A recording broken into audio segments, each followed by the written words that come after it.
Good morning दोस्तों। आज हम एक डिस्कशन करने जा रहे हैं आईसीयू पेशेंटों के लिए, और ख़ास तौर पे ये उनके लिए वीडियो है जो लोग आईसीयू में काम करना चाहते हैं या आईसीयू पे काम कर रहे हैं। आईसीयू में काम करने वाले हर उस नर्सिंग स्टाफ या जो भी काम करते हैं उनको care of ventilator patient with fast bits के बारे में जानकारी होनी चाहिए। फास्ट हग बिट्स एक चेकलिस्ट है जो हमें पेशेंट की केयर करने में मदद करता है। अब सवाल ये है कि इस फास्ट हग बिट्स में हम इसको अप्लाई करेंगे और ये क्यों इम्पोर्टेंट है इसके बारे में जानेंगे। फास्ट हग बिट्स में जो FAST इस तरह जो वर्ड लिए लेटर लिए गए हैं, ये कुछ ना कुछ हमें एक मीनिंग्स बताते हैं, और इसको हम अगर दिमाग में हमें याद करके रखते हैं और जब हम पेशेंट के पास जाते हैं और दूसरे स्टाफ से जब हम ओवर लेते हैं तो उस समय हम इस फास्ट हग बीट्स का इस्तेमाल कर सकते हैं। फास्ट हग बीट्स का इस्तेमाल करते वक्त हमें दिमाग में जब ये चीजें याद रहती हैं तो हम तुरंत क्लिक करेंगे F पर। अब F पर जाएंगे। F में सबसे पहला है आपका F से फीडिंग फ्लूइड्स।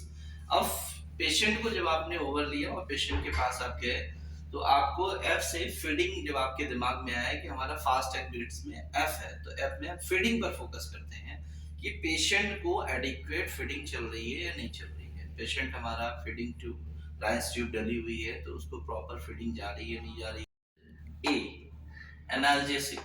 अब पेशेंट हमारा वेंटिलेटर पे है और पेन भी है उस पेशेंट को, तो हमारा जो एनाल्जेसिक चल रहा है वो हमारा पेशेंट को एनाल्जेसिक है चल रहा है या नहीं चल रहा है, हम इस पर ध्यान देंगे।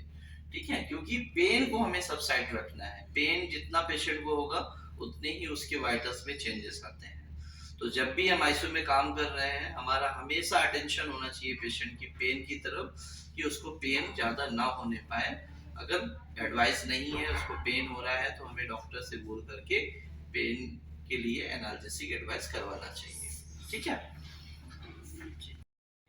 एस यानी कि सेडेशन। अब क्योंकि पेशेंट हमारा वेंटिलेटर में है अगर, तो उसको सेडेशन हम दे रहे हैं। सेडेट रखने का मकसद हमारा ये होता है कि पेशेंट वेंटी से फाइट करता है, तो वेंटी से अगर वो फाइट करेगा तो ट्यूब निकल सकती है, तो पेशेंट को हम सेडेशन में रखते हैं। लेकिन पेशेंट को लॉन्ग टाइम तक सेडेशन में भी नहीं रखा जा सकता है। ठीक है, लेकिन जैसे जैसे वेंटिलेटर से उसको निकालने की प्रोसेस स्टार्ट होती है तो उसी तरह हमें सेडेशन पे भी ध्यान देना चाहिए कि सेडेशन हम उसका कम करते हैं। दूसरा ये है कि अगर सेडेशन नहीं कम हो रहा है और वो वेंटी पे है तो हमें असेस करना है, जो कि रास स्केल होता है उसके थ्रू से, और हम सेडेशन पे उसको पेशेंट को मेंटेन करके रखें। ठीक है, तो इस तरह हम एस से सेडेशन पर फोकस करते हैं। दोस्तों फास्ट में अब नेक्स्ट है टी यानी कि थ्रोम्बोएम्बोलिक प्रोफाइलेसिस। थ्रोम्बोएम्बोलिक प्रोफाइलेसिस या पेशेंट हमारा वेंटिलेटर में है या आईसीयू के अंदर जो भी पेशेंट एडमिट होते हैं, जब लॉन्ग लॉन्ग टाइम तक बेड पे रहते हैं तो वो कई बार क्या होता है कि उनको डीवीटी डेवलप हो जाता है। डीवीटी डेवलप ना हो और पेशेंट इमोबिलाइज होने के कारण जो है तो डीवीटी जो डेवलप होता है उसको हमें कैसे प्रिवेंट करना चाहिए उस पर हमें ध्यान देना चाहिए।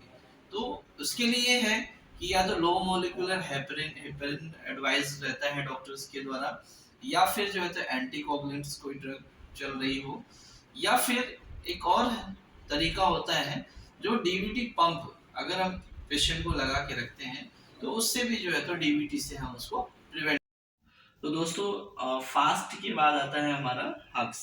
हग्स में H head and a position. ICU में जो भी पेशेंट होते हैं उनको हमें 30 से 45 डिग्री के बीच में उनकी पोजीशन रखनी चाहिए। इसलिए क्योंकि कई बार पेशेंट क्या होता है कि अगर आप हेडअप नहीं रखते हैं और वो अगर वोमिटिंग हो गई तो एस्पिरेट कर सकते हैं। दूसरा, जब भी आप उनको फीडिंग कराएंगे तो फीडिंग में हमें हमेशा जो है तो Fowler position high Fowler position में रखना होता है, और उसके बाद फिर हम उनको 45 या 30 में रख सकते हैं, क्योंकि फीडिंग के बाद भी कई बार पेशेंट का जो कंटेंट है वो बाहर आ जाता है तो एस्पिरेट कर सकते हैं।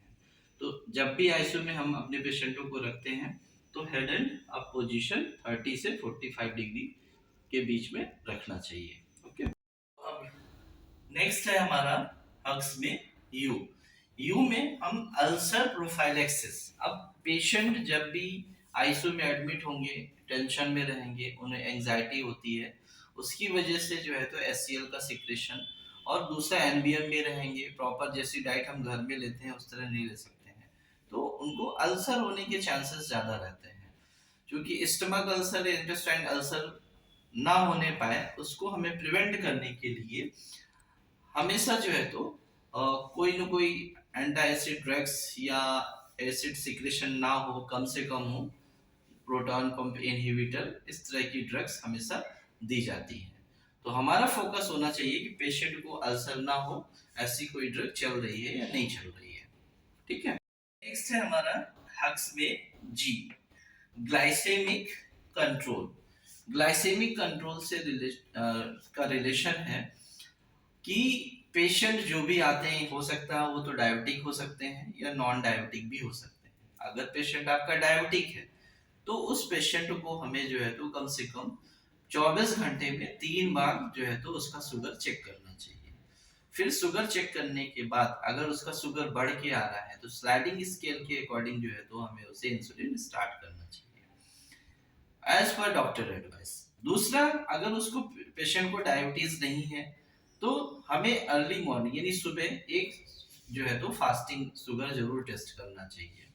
शुगर टेस्ट इसलिए जरूरी होता है, कई बार स्टेरॉइड ड्रग्स भी चलती हैं, उसकी वजह से भी जो है तो शुगर बढ़ता है। कई बार लोग सोचते हैं कि पेशेंट को तो डायबिटीज नहीं है, क्या जरूरत है चेक करने की, बट ऐसा नहीं सोचना चाहिए। आईसीयू में क्रिटिकल पेशेंट ही होते हैं और क्रिटिकल पेशेंटों में हर तरह की मेडिसिन चलती हैं, उन मेडिसिन की वजह से भी जो है तो शुगर में इम्बैलेंस हो सकता है। तो हमें ग्लाइसेमिक कंट्रोल रखना है तो हमें आरबीएस लेते रहना चाहिए। ओके दोस्तों, नेक्स्ट है हग्स में एस, सप्लीमेंट ऑक्सीजन। पेशेंट हमारा ऑक्सीजन पे है, अब हमें कोशिश करना चाहिए कि जितना जल्दी हो सके हम उसको वीनिंग में लाए, ऑक्सीजन से उसको डिपेंडेंसी जो हो रही है उसको कम करें, क्योंकि ऑक्सीजन डिपेंडेंट पेशेंट को नहीं होना चाहिए। तो क्योंकि पहले पेशेंट भले ही ऑक्सीजन में आया था, वेंटी में था, लेकिन हमारा ट्रायल होना चाहिए कि अगर काफी लॉन्ग टाइम हो रहा है तो हम कोई भी ऐसी चीजें अप्लाई कर सकते हैं। जैसे कि आईसीयू में हम एज ए स्टाफ काम कर रहे हैं तो हमारा रोल सिर्फ ये नहीं होता है कि हम आए हैं, पेशेंट का ओवर लिया और हमको बोला गया है कि 2 लीटर पे ऑक्सीजन लगा दो, इंसुलिन दे दो, ये दवाई दे दो, और हमने दे दिया और हम फ्री हो गए। हमेशा हमें अटेंशन रखना चाहिए और हमें एक सिंपैथी होना चाहिए पेशेंट के प्रति। एक बोल सकते हैं कि नर्सिंग प्रोफेशन ही बना है पेशेंट की केयर के लिए, एक फैमिली मेंबर को जैसे हम केयर करते हैं उस तरह। तो हम चाहते हैं कि पेशेंट हमारा जल्दी ठीक हो, और जल्दी कब ठीक होगा, जब वो ऑक्सीजन से निकलेगा। तो हम ऑक्सीजन से निकालने के लिए पेशेंट को बहुत सारी चीजें ऐसी होती हैं जो हम करवा सकते हैं, जैसे कि उसको हम ब्रीदिंग एक्सरसाइज करवा सकते हैं, स्पायरोमेट्री करवा सकते हैं। मैंने बिट्स बिट्स में बी, आई, डी और एस है। तो फर्स्ट है हमारा बी यानी बॉवेल केयर। बॉवेल केयर के लिए जब भी हम ओवर लेते हैं, अक्सर नर्सिंग स्टाफ में देखा गया है कि लापरवाही करते हैं कि डॉक्टर ने बॉवेल साउंड के बारे में पूछा, लेकिन पहले से नर्सिंग स्टाफ उसको सुन के नहीं रखते हैं। तो जब भी आप पेशेंट का ओवर लें, सबसे पहले कोशिश करें कि उसका बॉवेल साउंड सुने, और बॉवेल साउंड प्रेजेंट है या नहीं है उस चीज को जरूर मेंशन करें।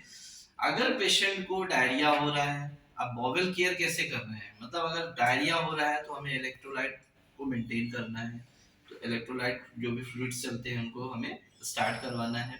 दूसरा, अगर पेशेंट को कॉन्स्टिपेशन है तो हम उसको जो है तो कॉन्स्टिपेशन ना रहे ऐसी मेडिसिन स्टार्ट करके, सिरप दे करके, और उसके स्टूल को पास करने में हेल्प कर सकते हैं।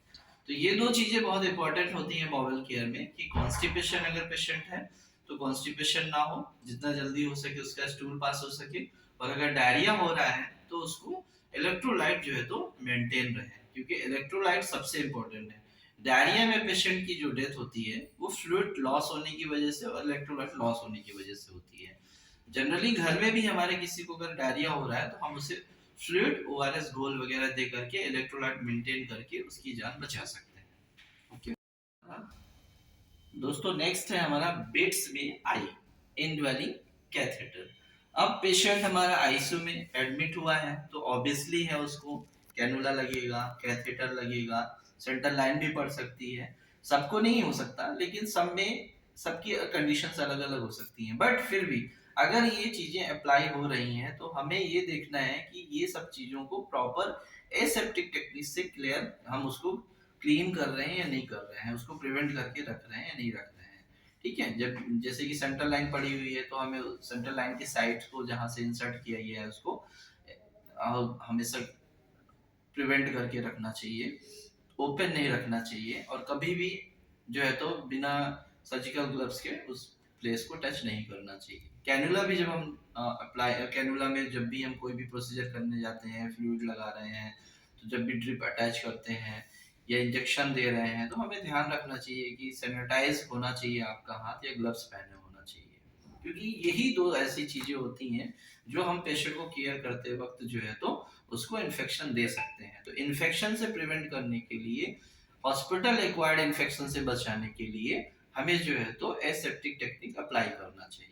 ठीक है, साथ ही जैसे कैथेटर लगा हुआ है, अब कैथेटर को भी अगर हम जो है तो अच्छे से केयर नहीं कर रहे हैं, उस पे हम जो है तो सर्जिकल ग्लव्स पहन करके इंसर्ट नहीं कर रहे हैं, तो यूटीआई होने के चांस बढ़ जाते हैं। तो हमें यूटीआई पेशेंट को अगर हो जाएगा तो हॉस्पिटल एक्वायर्ड इन्फेक्शन होगा, यानी ऑलरेडी पेशेंट किसी न किसी इन्फेक्शन से सफर कर रहा है और हमने उसको एक नया इन्फेक्शन दे दिया है। तो हमें हमेशा ध्यान रखना चाहिए आईसीयू में काम करते वक्त कि हमसे ऐसी कोई गलती ना हो जिससे उसको हम कोई इन्फेक्शन दे या उससे हमें कोई इन्फेक्शन मिले। ठीक है, तो नेक्स्ट है हमारा बिट्स में डी, यानी drug D escalation. Drug D escalation से यहाँ पे मतलब ये है कि जो भी हायर एंटीबायोटिक्स चल रही हैं या जो भी ड्रग्स चल रहे हैं, जैसे कि नॉरेट पे है पेशेंट, डोपा पे है, एडीआर पे है, ये सारे ड्रग्स को धीरे धीरे धीरे हमें जो है तो टेपर करते हुए एक नॉर्मल बोल सकते हैं कि हायर एंटीबायोटिक्स से लो एंटीबायोटिक्स में लाना चाहिए। हायर एंटीबायोटिक्स में जितना हम रखेंगे, पेशेंट की जो सेंसिटिविटी होती है, यानी कि ड्रग जो है वो धीरे धीरे उस पर इफेक्ट करना कम कर देंगी, क्योंकि लॉन्ग टाइम तक हम कोई भी एंटीबायोटिक्स चलाते हैं तो जो पेशेंट को एंटीबायोटिक्स दे रहे हैं उसकी सेंसिटिविटी जो होती है पेशेंट से कम डोज पर वो खत्म होने लगती है, फिर हमको डिपेंडेंसी हो जाएगी उसकी हायर एंटीबायोटिक्स के लिए। तो कोशिश करना चाहिए कि हम डी एस्केलेशन करें, दूसरा जो भी नॉन डोपा दे रहे हैं इनको भी हम कम करते चले जाएं, तो पेशेंट धीरे धीरे अपने खुद बॉडी के फंक्शंस पर आ जाएगा। लेकिन जब तक हम उसको हायर डोज पर रखेंगे वो उस पर ही डिपेंड रहा आएगा। ठीक है, तो एक फोकस हमारा इस पे भी होना चाहिए कि ड्रग जो भी हायर एंटीबायोटिक्स चल रही हैं, ये जो ड्रग्स चल रहे हैं वो कम होते चले जाए। नेक्स्ट है सोर प्रेशर। सोर प्रेशर ये नर्सिंग केयर का एक अहम पार्ट है। जब भी अगर हम नर्सिंग को असेस करना चाहते हैं तो बेड सोर से हम असेस कर सकते हैं, यानी कि एक नर्सिंग की केयर को अगर देखना है आपको तो आप पेशेंट के बेड सोर पर देख सकते हैं कि अगर वो पेशेंट 15 दिन से 1 महीने से लॉन्ग टाइम से बना हुआ है और उसको बेड सोर नहीं हुआ है, यानी उसको बेस्ट नर्सिंग केयर मिल रहा है। तो इसलिए बेड सोर को हमें प्रिवेंट करने के लिए अगर पेशेंट का जो हम बोल सकते हैं कि bread and scale patient admit होता है तभी हम ब्रेड एंड स्केल निकाल लेते हैं। अगर आपका ब्रेड एंड स्केल में वो रिस्क में है कि उसको बेड सोर हो सकता है तो हमको हर 2 घंटे में उसकी पोजीशन चेंज करते रहना चाहिए, उसको प्रॉपर बैक केयर होती रहनी चाहिए, और इस तरह करके हम जो है तो बेड सोर से यानी प्रेशर सोर से उसको प्रिवेंट कर सकते हैं। मैं उम्मीद करता हूं दोस्तों कि ये जो वीडियो मैंने बनाई है फास्ट हेल्थ बिट्स पर जो भी आईसीयू में काम कर रहे हैं वो उनके लिए यूजफुल होगी, और मैं ये भी चाहूंगा कि इसको जितना ज्यादा हो सके लोगों तक शेयर करें। Thank you very much.